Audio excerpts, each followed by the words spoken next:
Tiago. Tiago foi aquele homem que escreveu uma epístola que gerou muita contenda. Exatamente por causa daquilo que alguns pensavam que Tiago estava a ir contra a corrente. E contra a grande corrente de outros apóstolos, nomeadamente aqueles que defendiam a questão da fé. Os irmãos podem abrir em Tiago, mas antes de entrarmos em Tiago, deixem-me fazer uma breve introdução. E a grande pergunta que nós temos que fazer é esta: quem era este Tiago, ou quem foi este Tiago, autor desta carta? Há vários Tiagos na Escritura, não é? Quem era este? Irmão de Jesus, filho de Maria e de José. Alguém que, no tempo da vida de Jesus, não se colocou ao lado dele. Alguém que não creu nas palavras dele, inclusive se afastou, se distanciou. Alguém que não viveu em Jerusalém, mas viveu onde? Na Galileia, onde estava a família, de onde era natural a família, e que só pela ressurreição de Jesus, pela aparição de Jesus, é que de facto este Tiago acaba por emergir e aparecer. É interessante os irmãos recordar-se-ão com certeza que há um texto no dos Evangelhos, não me recordo agora, também a ideia não era essa, que nem sequer os irmãos de Jesus acreditavam nele, é o que lá está, não é? Nem sequer. E por isso mesmo se afastaram dele, ao ponto que Jesus ficou sozinho com os seus discípulos e com quem mais? Com Maria. Naquele momento tão crítico, tão doloroso da crucificação de Jesus, nós não temos um registro, é curioso, nem sequer de José. Muito menos de qualquer dos irmãos. Mas Maria estava lá. Não se sabe se José estaria vivo nessa altura, é um facto. A Escritura eclipsa completamente José. E os irmãos de Jesus, também só são mencionados exatamente pela sua descrença. E é este homem que vai ser confrontado com o Jesus ressuscitado, que se converte, que acredita e que depois se torna uma das colunas da igreja. E acaba por escrever esta carta que, contudo, é bastante controversa. Vamos considerar, meus irmãos, os primeiros versículos. E os irmãos já vão ver porque é que eu pedi para cantarmos este último cântico. Vamos ler até o versículo 18. Não teremos tempo de considerar tudo, mas vamos ler até o versículo 18, faz parte de uma mesma unidade. Tiago, servo de Deus e do Senhor Jesus Cristo, às 12 tribos da dispersão, saúde. Meus irmãos, tendo-me por motivo de grande gozo o passardes por várias provações, sabendo que a provação da vossa fé produz a perseverança. E a perseverança tenha a sua obra perfeita, para que sejais perfeitos e completos, não faltando em coisa alguma.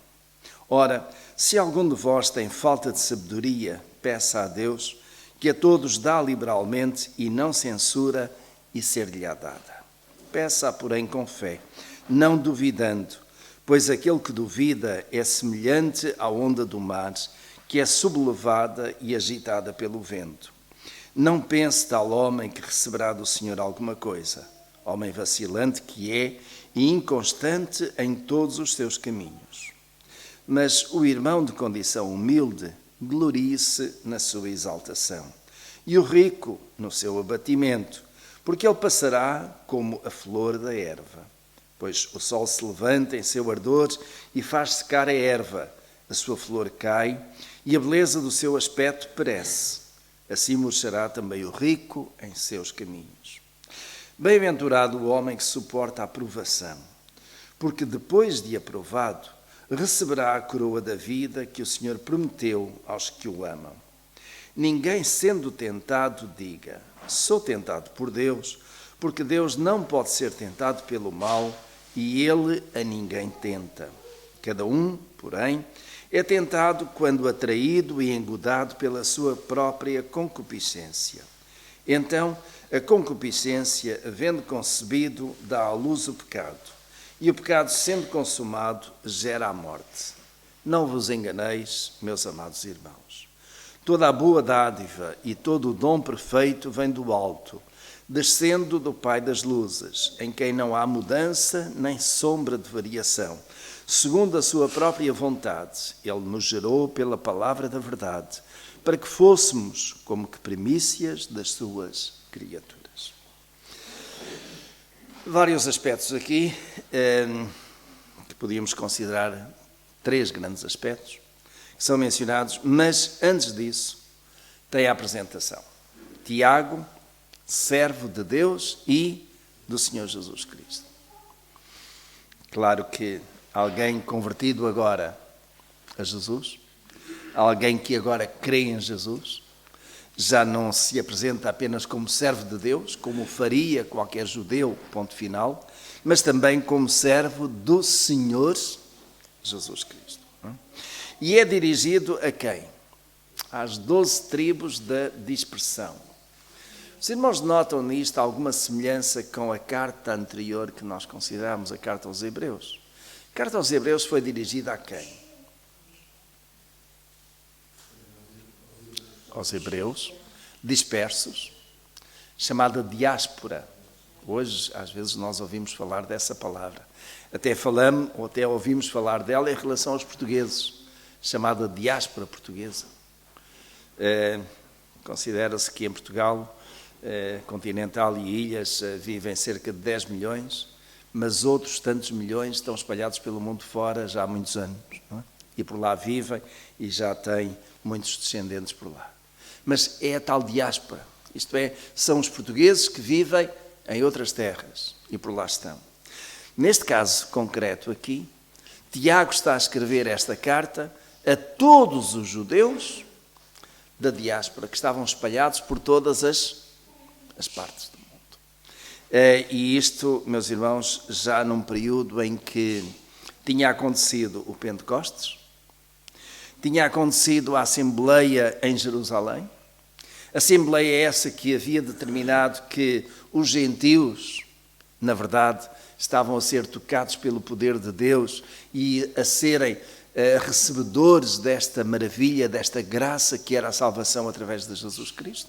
Isto é, a salvação também era para os gentios, não apenas para os judeus, que, sem dúvida alguma, aquilo que era imposto a esses gentios é que não comessem das carnes sufocadas ou das carnes dedicadas aos ídolos, que se abstessem da prostituição, mas que mantivessem, então, a sua fé, sem que houvesse necessidade de circuncisão. A circuncisão continuava a permanecer para quem? Para os judeus. E tão somente para os judeus, como o pacto que havia sido feito com Abraão. E daí para o seu filho e a todos os demais descendentes. Então esta carta é, reparem, dirigida não a uma igreja universal, também não a uma igreja local. Então, aqueles que é a igreja universal que estava dispersa, é a uma parte da igreja universal. Porque não sendo dirigida a uma igreja local, como muitas das cartas do apóstolo Paulo foram, não é? Aos Coríntios, aos Romanos, etc., Tiago não é dirigida a nenhuma igreja local, mas também não é dirigida à igreja universal no seu todo. Porque ela é, de certo modo, condicionada, em termos destinatários, a quem? Aos judeus, que eram parte da igreja universal, mas que também não estavam localizados em nenhuma determinada área. Eu não estou com isto a querer dizer que aquilo que os irmãos aprenderam há bocado na introdução ao Novo Testamento não está certo. Aquilo que o missionário João vos falou foi de que, quando consideramos igreja, pensamos em 2 termos: igreja universal e igreja local. A igreja universal, disse ele, e bem, é constituída por quem? pelos crentes de todas as tribos, nações, raças, de todos os âmbitos, de todas as épocas. E nisso inclui-se quem? Gentios e judeus.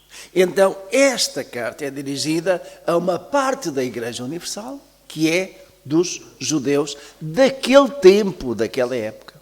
Não aos judeus de hoje, por exemplo. Então, é parte da Igreja Universal, mas que tem um propósito. E, meus irmãos, tendo um propósito, sendo dirigido aos judeus, isso significa o quê? O que é que nós podemos pensar ou pressupor a partir daí? Que os temas que ele vai trabalhar, os temas que ele vai apresentar, são de particular importância para quem? Para os judeus. Ele agora vai apresentar outra. E já vamos ver, quando eu há pouco falava da questão das obras, a ideia que os judeus tinham é que eles seriam salvos pelas obras. Mas ele vai apresentar a questão das obras e da fé de uma outra maneira. Ele, então, no verso 2, dirige-se: meus irmãos, tende por motivo de grande gozo o passardes por várias tribulações. E eu começo por perguntar.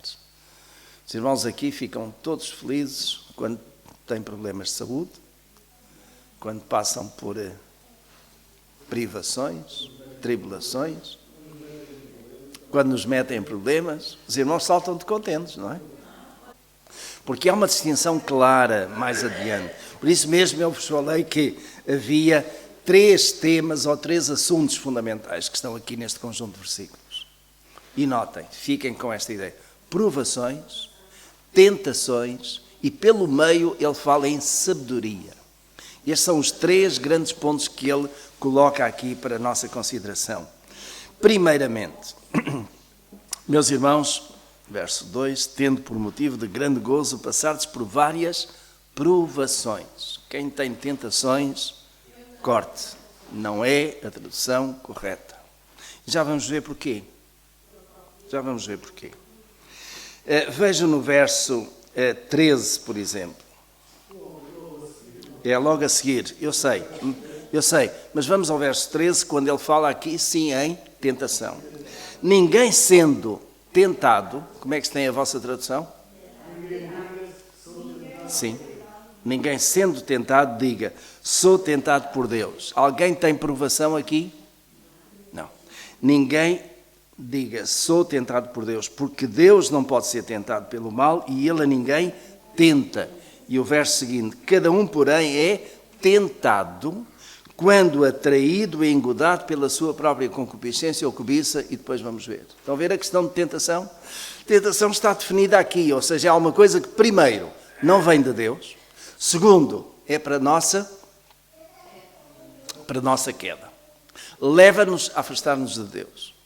E, digamos, é alguma coisa que nos atrai, que nos engoda, alguma coisa que parece muito interessante aos nossos olhos e que nós somos atraídos, somos levados, até que depois somos fisgados. Parece que vem de Deus. Às vezes até parece. E a gente vai, não é? Vejam no verso 15, já que eu estou a tocar nesse tema, para que fique claro. Então, a concupiscência, e se alguém tem a palavra concupiscência, como tem na minha Bíblia, é a ideia de cobiça. É o desejo, mas o desejo pecaminoso, não é? Aquele desejo, aquela inclinação natural para, não é? A concupiscência, havendo concebido, dá à luz o pecado, e o pecado, sendo consumado, gera a morte. Meus irmãos, eu um dia ouvi uma ilustração tremenda acerca disto, que acho que numa terra como Matosinhos de pescadores toda a gente entende. É a questão da pesca. Como é que o pescador de cana vai à pesca? Ele leva o aparelho, não é? Aquela cana, com uma quantidade de anzóis, e ele lança os anzóis ao mar. Tem que levar o isco. E o isco escondia o quê? O anzol. Os irmãos estão a ver como é que a tentação funciona? Nós somos engodados. E o anzol está escondido. E quando nós queremos, vamos lá, mordemos, e depois, como diz, pela boca morre o peixe. Acham melhor ilustração para aquilo que Tiago está a dizer acerca da tentação? É isso. Acham que é isso que o Senhor faz connosco? Não. Mas o diabo faz. Então os irmãos estão a ver a questão de tentação e de provação. A tentação é para nos fisgar, para nos agarrar, para nos prender e para nos, no fim, qual é o propósito? É ficarmos com o peixe vivo? É matar o peixe, não é? O que nós queremos é o peixe vivinho da costa, sim, mas morto para ir para a assadeira, não é? Em termos espirituais, aquilo que o diabo quer é matar-nos, e matar-nos espiritualmente. Então, ele engoda-nos, ele usa isco, ele, como Jesus disse e advertiu, veste-se de anjo de luz, não é? Para atrair. É aquilo que está aqui. Ora, Deus não faz isso. Então, vamos à primeira parte, a questão da provação. E provação é diferente de tentação, primeiro, pela origem, segundo, pela consequência. Não é? E pela origem, nós vemos que quem é que nos prova? Quem é que nos quer pôr à prova? E pôr à prova o quê? A nossa fé. Quem é que nos prova? É Deus. Por isso é o que está no verso 2, não é? Meus irmãos, tende por motivo de grande gozo, passardes por várias provações, estando implícito aqui o quê? A aprovação. Passar, não é? Verso 3. Sabendo que a aprovação da vossa fé... Então, reparem, há um aspecto importante aqui que já está subjacente. Eu, ao ser provado, aquilo que está lá a segurar e a manter, no fim de contas, a minha sustentação nessa provação é o quê? É a minha fé. É a minha fé que me sustenta. É a minha fé que realmente resiste, que aguenta aos embates. Venham eles de onde vierem, sejam eles de que natureza forem, não é? Mas o que é que nós sabemos? A provação da nossa fé produz perseverança. E eu pergunto, o que é perseverança? Perseverar, paciência. Porque a ideia de provação que produz paciência, quer dizer, é quase que aquela ideia, olha, paciência. Eu pacientemente vou aguentando, mas fico por aí, não é? Fico por aí. A ideia que Tiago colocou produz perseverança, isto é, eu aguento, mas aguento pronto para ir mais à frente, ir mais além, eu cresço. Eu não me resigno com a ideia de paciência. Eu não fico, de certo modo, satisfeito porque aguentei o embate, ficou. Não. A provação vai me ajudar a crescer. É um salto de fé. É aguentarmos. Mas aguentarmos certos de que, porque o Senhor está connosco, nós vamos conseguir ter a vitória e vamos com certeza também ficar mais calejados, mais fortes. No fim de contas, aplicando isso em termos académicos ou escolares, quando nós somos submetidos a uma prova de matemática, de fisicoquímicas, de inglês, seja do que for, nós passamos e o que é que acontece? Ficamos na mesma classe, no mesmo ano? Passamos de ano.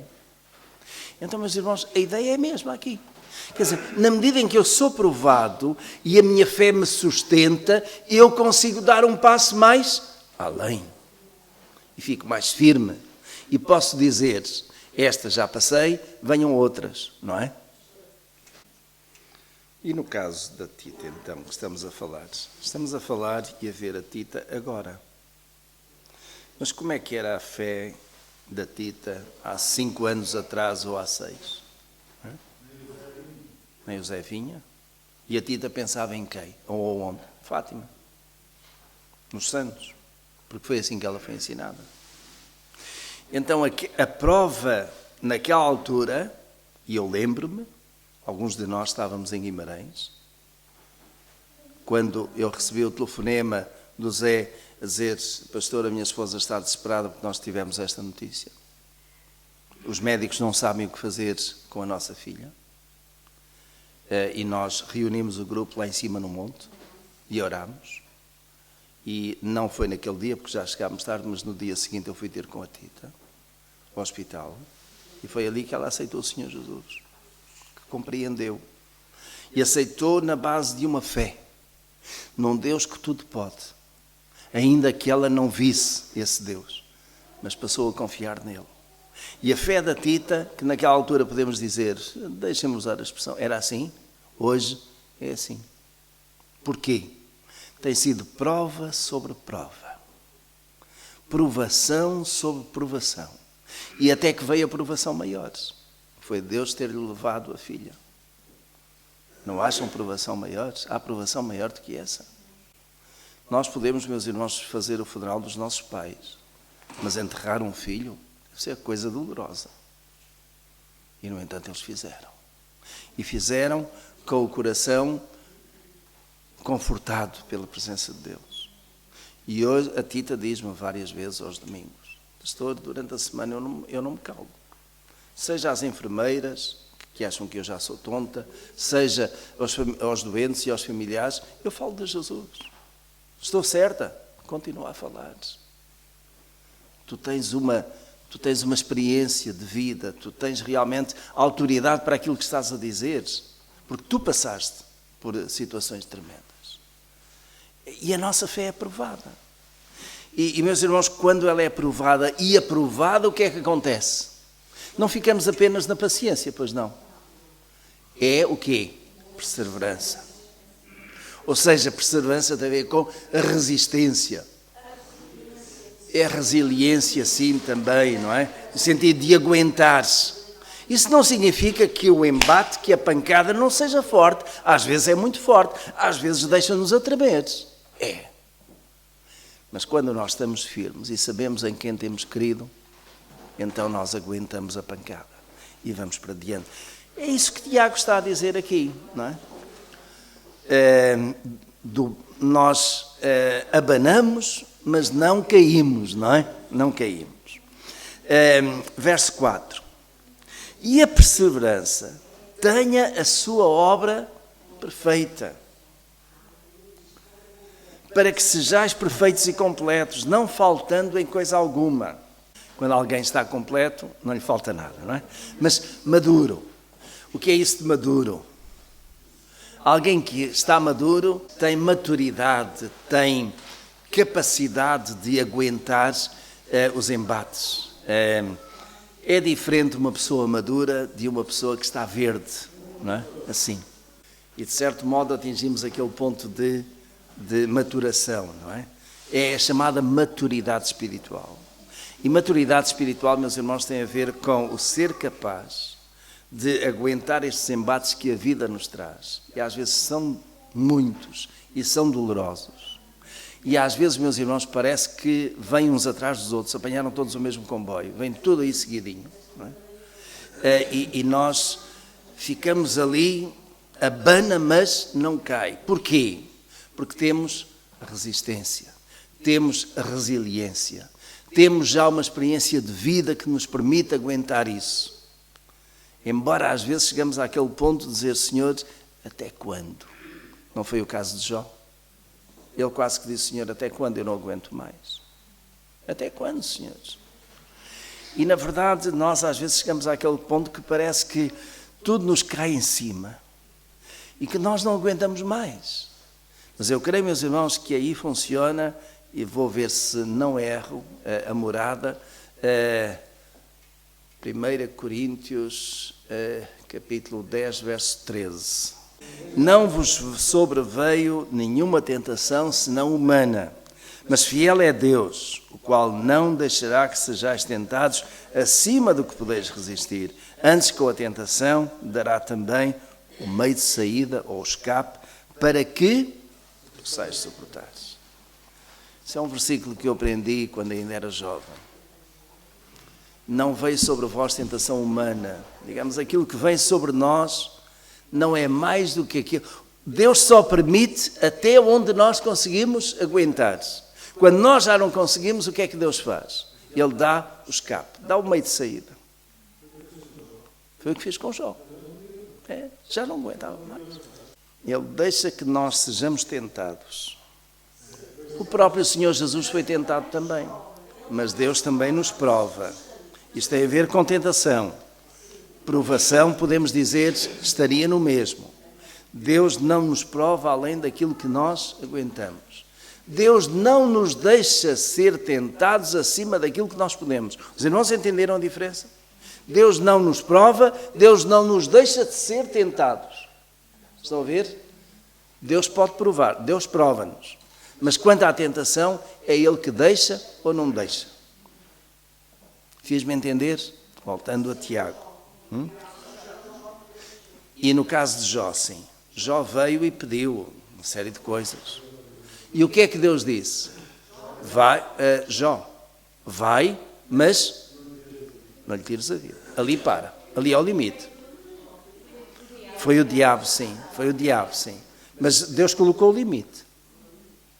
E Ele sabe, meus irmãos, onde é que está o nosso limite. Até onde é que nós aguentamos. Os irmãos sabem onde é que cada um de vós aguenta? Digamos, costuma-se usar a expressão de esticar a corda. Será que a nossa corda já foi esticada? Às vezes parece que sim, não é? Está ali numa tensão tremenda. Até quanto mais é que nós aguentamos? Uma coisa é certa, meus irmãos. Deus não nos deixa tentar acima do que nós podemos. Deus não nos prova além daquilo que nós vamos aguentar. Mas uma coisa sabemos. É que o propósito da tentação é levar-nos à queda, porque quem nos tenta é o diabo. O propósito da provação é fortalecer-nos, dar-nos, não paciência, ou melhor, dar-nos a paciência no meio da provação, mas persistência, resiliência, endurance, aguentar aí. Verso 4, e a perseverança tem a sua obra perfeita. E o propósito é esse.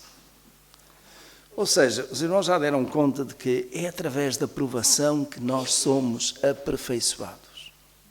É através da provação que a nossa fé cresce. É através da provação que nós aguentamos aquilo que outros dizem acerca de nós e contra nós. É através da provação, através de todas essas investidas que às vezes Deus permite que venham para nós dizermos: eu sei em quem tenho crido, eu sei a quem pertenço, eu não nego ao meu Senhor. Vejam a situação de Pedro. Pedro não estava mais do que preparado para dar a sua vida pelo seu Senhor. Estava. Mas quando chegou a hora, e eu pergunto, ele foi tentado ou provado? Ele foi provado. O Senhor já sabia e já lhe tinha dito.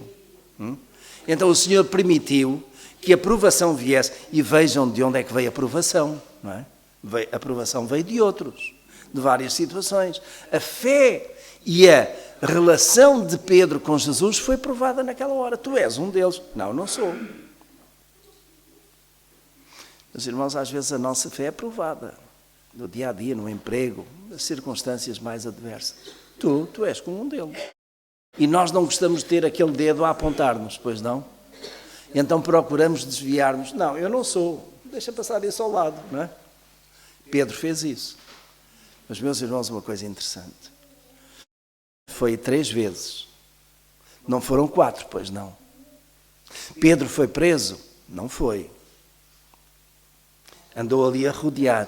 O Senhor Jesus disse: 3 vezes me negarás e depois cantará o galo. E Pedro foi e chorou amargamente, diz a Escritura. E é curioso, no final do Evangelho de João, Jesus chamou a Pedro: amas-me? E quantas vezes é que perguntou a Pedro? 3 vezes. Os teólogos consideram que, por cada vez que Pedro negou, Jesus perguntou: amas-me? Amas-me? Amas-me? E vejam, meus irmãos, como a fé de Pedro foi reforçada. Como a fé de Pedro fez com que ele pudesse ter uma posição de destaque, não é? Pedro era humano, mas na sua humanidade ele fraquejou. Mas o Senhor Jesus o voltou a colocar naquela posição cimeira em relação aos demais apóstolos. A nossa fé é provada. A nossa fé, às vezes, leva-nos a banões. E às vezes, meus irmãos, até acabamos por dizer ou fazer aquilo que não devíamos fazer ou dizer.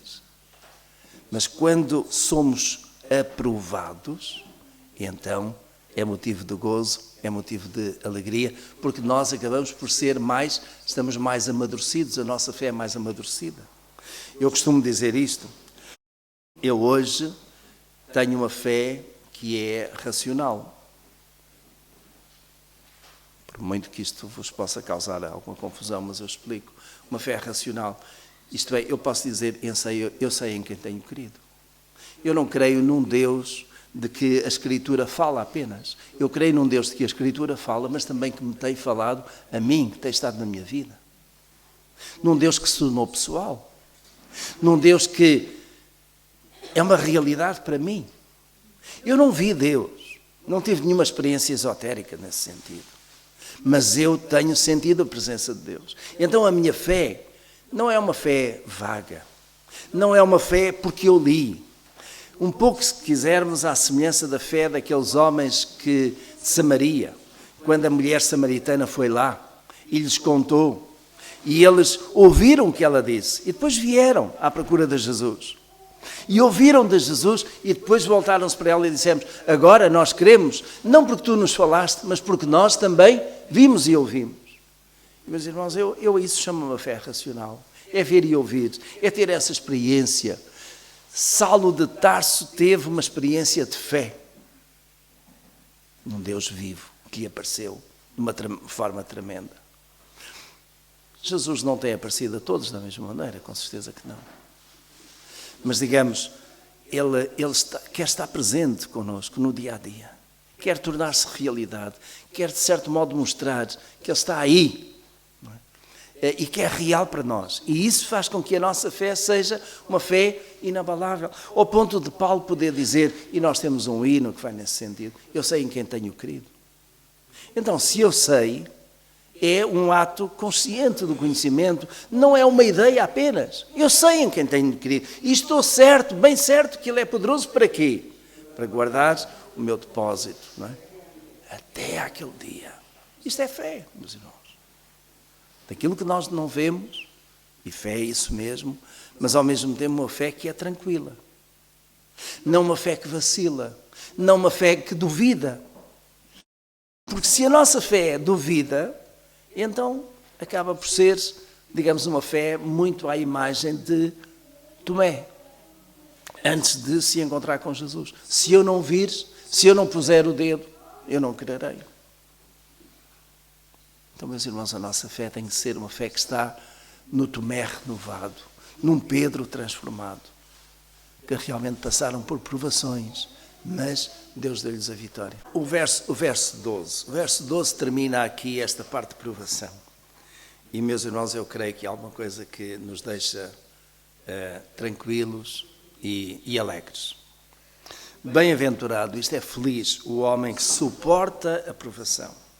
Porque depois de aprovado, e tem a ver exatamente com isso, ser capaz de ir além, receberá a coroa da vida que o Senhor prometeu aos que o amam. Coroa da vida.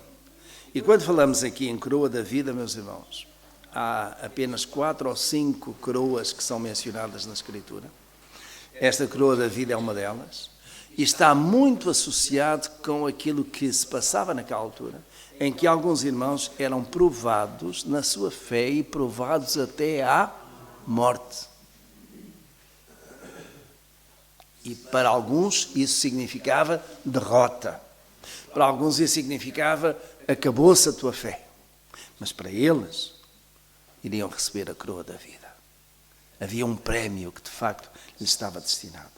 Só quero, meus irmãos, terminar então com o outro ponto que está aí, que é a questão de sabedoria. Então, verso 5. E a questão aqui é, porque é que eu primeiro acabei por considerar a tentação, porque foram logo para aí, por causa da tradução, considerámos a questão de provação e agora estamos aqui no meio. E é interessante porque Tiago coloca aqui no meio a questão de sabedoria. E porquê é que eu preciso de sabedoria, meus irmãos? Olha, para distinguir entre provação e tentação. Para distinguir que aquilo que está a vir para cima de mim, essa carga toda, vem de Deus ou vem do diabo. E se eu perceber que vem de Deus, então eu sei que Deus tem um propósito muito grande e que me é favorável. que me vai tornar bem-aventurado, que me vai tornar feliz. E eu preciso estar em sintonia, na dependência de Deus. Se eu perceber que há uma tentação, então, meus irmãos, eu aí tenho que reunir as forças todas para resistir. Que, aliás, é interessante aquilo que Tiago diz mais adiante. Submetei-vos a Deus, resisti ao diabo e ele fugirá de vós. E esta é a forma de nós lidarmos com a tentação. Submetei-vos a Deus, resisti ao diabo e ele fugirá de vós. Os irmãos querem ver onde é que está esse versículo? Está em Tiago. Capítulo 4, verso 7. É isso mesmo. Capítulo 4, verso 7. Sujeitai-vos, pois, a Deus, mas resisti ao diabo e ele fugirá de vós. Então, meus irmãos, eu preciso de sabedoria para quê? Verso 5 do capítulo 1. Se alguém de vós tem falta de sabedoria, peça a Deus. E eu gostaria que cada um dos irmãos hoje pedisse sabedoria a Deus para o seu viver. E amanhã também. E no dia seguinte também. Porque nós precisamos de sabedoria às vezes para tomar as decisões certas e percebermos como é que está a nossa vida espiritual, discernir as coisas. Mas às vezes a questão é, será que aquilo que nós fizemos foi mesmo errado? É errado aos olhos de quem? Porque às vezes nós fazemos certas coisas e que para alguns é errado, mas que nós sabemos que é aquilo que está certo, não é? E vice-versa.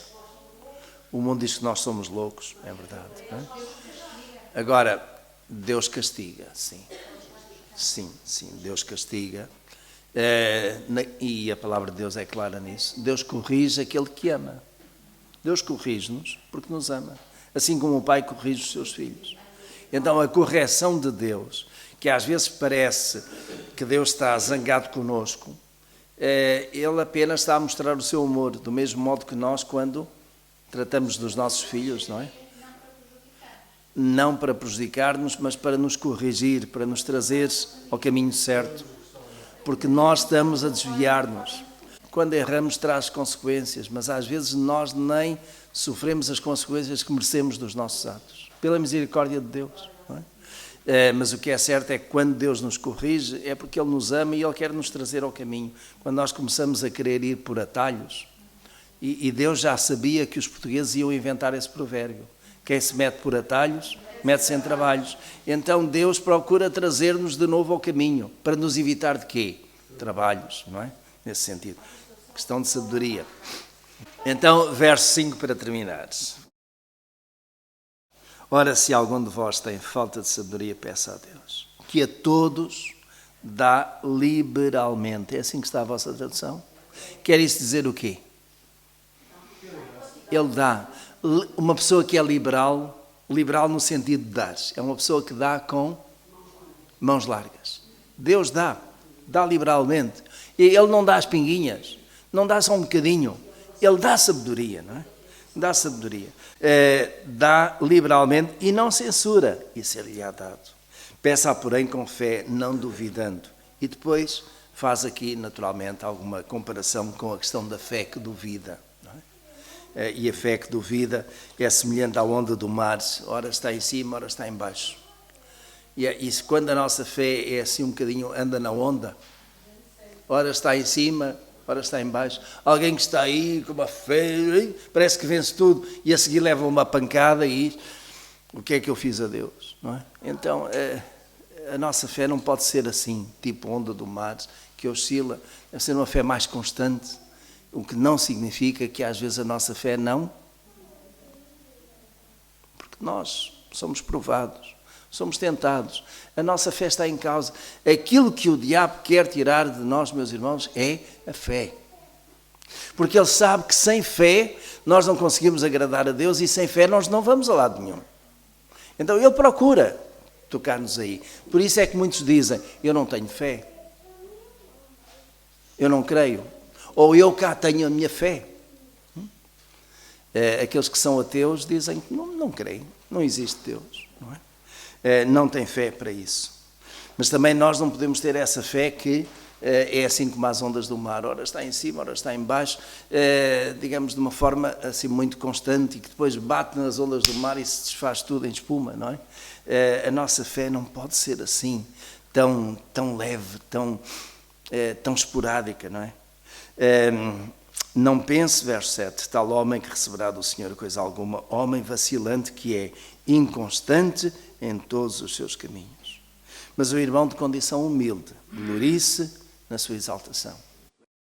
Aquele que é humilde vai se gloriar em quê? Na sua exaltação. Como é que o que é isto? Parece uma contradição aqui, não é? Mas ele está-se a gloriar em quê? Ele está perto do Senhor. A sua glória está no Senhor, não é? E o rico no seu abatimento, porque o rico hoje tem e amanhã pode não ter, não é? Passará. Porque ele passará como a flor da erva. O mês de maio é dos meses mais interessantes do ano, não é? Muitas flores. É o mês das flores. Mas elas vêm no instante? Não. A flor é assim mesmo. Mas a ideia de que, na verdade, a nossa vida é uma passagem e que o rico também está aqui de passagem. Ele hoje tem, mas amanhã pode não ter. E mesmo que tenha e que continue a ter, quando ele sair deste mundo, não leva nada daqui. Não é? Tudo passa. Meus irmãos, consideramos então esses versículos.